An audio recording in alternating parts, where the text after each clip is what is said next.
త్రిపుర తలుపు తీ. త్రిపుర నీకే చెప్పేది, తలుపు తీవే. గడెందుకు పెట్టావు? త్రిపుర తీస్తావా లేదా? త్రిపుర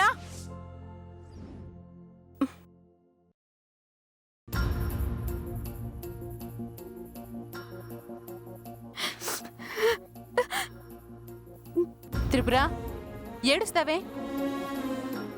వల్లి ఎక్కడికి వెళ్ళదు. నేను మాట్లాడతాను గాని నువ్వు తలుపు తీ ముందు. నీకే చెప్పేది, వినపడుతుందా లేదా? మొండికేస్తే దెబ్బలు పడితే చెప్తున్నాను. కొట్టకమ్మా, నన్ను చంపేయ్. త్రిపుర ఏంటా మాటలు? ముందు తలుపు తీ.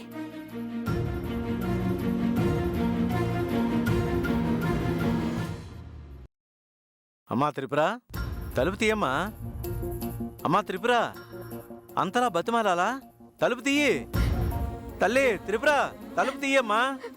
ఏంటన్నా తలుపు తీయడం లేదా? అవును తీయట్లేదురా. త్రిపుర త్రిపుర నీకే చెప్పేది, తలుపు తీస్తావా తీవా? తలుపులు బద్దలు కొడతారా? కొట్టండి. పిచ్చిగని పట్టిందా ఏంటి? ఎందుకు ఇలా చేస్తున్నావే?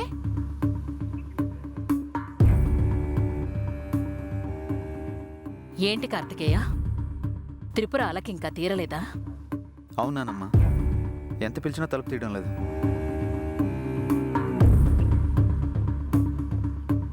త్రిపుర తలుపు తీయమ్మా.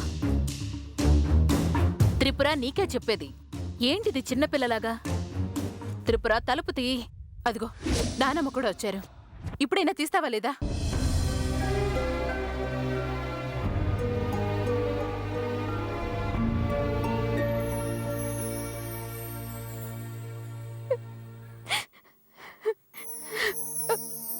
నిన్ను చూస్తుంటే కొట్టాలన్నంత కోపం వస్తుందే. కృష్ణవేణి, ఎందుకంత కోపం? లేకపోతే ఏంటత్తయ్యా, దీనందరూ వచ్చి బతిమాలితేనే గాని తిందా? మరి అది చేస్తుంది. తినవే. నేను తినను, నాకొద్దు. చూసారా అత్తయ్య దీని పొగరు? పొగరు కాదు కృష్ణవేణి, ప్రేమ.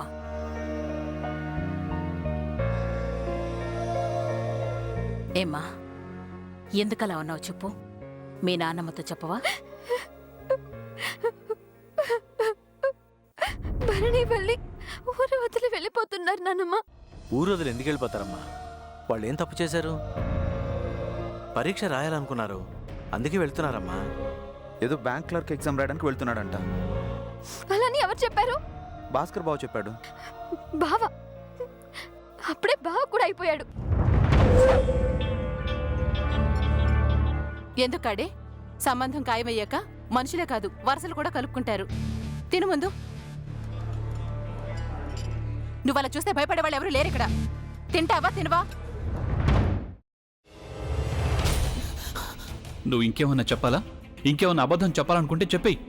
నేను చూడాలనుకుంటున్నాను నన్ను మోసం చేయడానికి నువ్వు ఎంత నీచానికి దిగజారగలవు అని.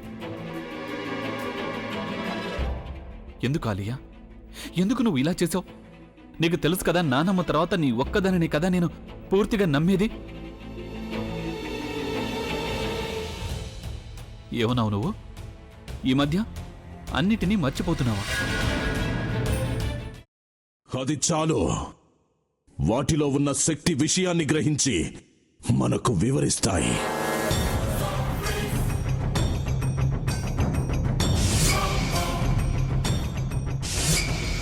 ఎవరు ఆ దండ విప్పొద్దు, గది తలుపులు తెరవద్దు.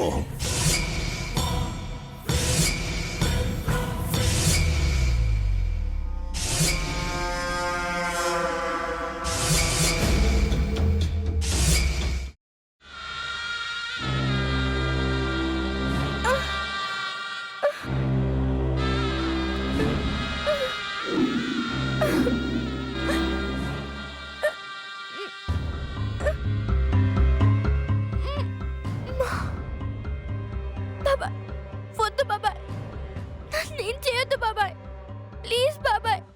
నీకు నిజం తెలిసినప్పుడే నా ఆలోచనలో నువ్వు చచ్చిపోయావు. అబ్బా ప్లీజ్ కొంచెం తినండి ప్లీజ్. భీమారావు గారు మీరా? ఇగో మీరా కాదు సక్కుబాయ్. అవును, మీ పనామే లేచిపోయిందని చెప్పి కంప్లైంట్ ఇచ్చినావు కదా. రేయ్, ఆయన కంప్లైంట్ ఇచ్చింది లేచిపోయిందని కాదు, కనిపించడం లేదు అని. అట్లానా? సరే మేడం. ఇడియట్. ఆ వంట మనిషి పేరేంటన్నారు? రత్తాలు మేడం. ఏం పెద్ద మంచి, నీ వంట మంచిని కూడా మేడం అని పిలుస్తావా? రేయ్ హాఫ్ బ్రెయిన్,